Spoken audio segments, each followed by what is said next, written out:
ఇక్కడ ఒక మా sweet corn golden corn east west sweet corn గురించి క్షేత్ర ప్రదర్శన కోసం వచ్చాము.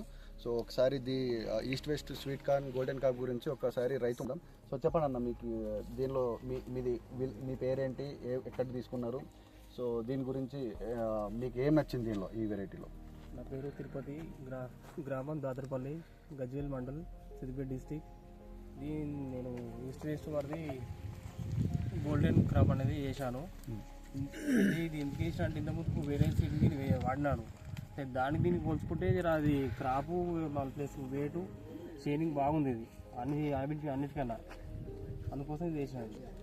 ఓకే, రెసిస్టెంట్ కోసము బయట మార్కెట్లో రేట్ ఎట్లుందన్న? రేటు బయట కాటుకనే ఇది ఒక 2 రూపీస్ 3 రూపీస్ ఎక్కువ పోతుంది. ఓకే, విల్ట్ కానీ ఎన్ఎల్బి కానీ ఎట్లా తట్టుకుందా? ఫీల్ ఎట్లా గ్రీన్ ఉందా, ఎట్లుంది? తట్టుకుంది. అది వేరేది మన వర్షాకాలం అయితే బాగా విల్ట్ వచ్చింది. వీటికి ఇప్పటికి 3 టైమ్స్ వేసిన నేను, అది ఒక మంచిగా కవర్ అయింది. సో రైతులకి ఏం చెప్తారు, వాడుకోవచ్చా? మరి వాడుకోవచ్చు. సో మీ రైతులకి మిత్రులకి ఒకసారి చెప్పండి, వాడుకోవాలి. వాడుకోవచ్చు, ఏం కాదు. ఇప్పుడు నేను 3-4 సార్లు వేసేది. రోగానికి తట్టుకుంటున్నా, వైరస్ తట్టుకుంటుంది. వైరస్ ఏదైనా వచ్చినా కానీ తట్టుకుంటుంది. మనకు దిగుబడి అనేది వస్తుంది. మళ్ళీ వెయిట్ ఎక్కువ వస్తుంది. మళ్ళీ ₹1-2 మనకి ఎక్కువ. సో వాడుకున్నందుకన్నా ఇది వేసినందుకు థ్యాంక్ యూ. మీరు చెప్పినందుకు నలుగురికి. ఇంకా మీరు కూడా అది విత్తనాన్ని సోయింగ్ చేసి మంచి బెనిఫిట్ పొందుతారని ఆశిస్తున్నాము.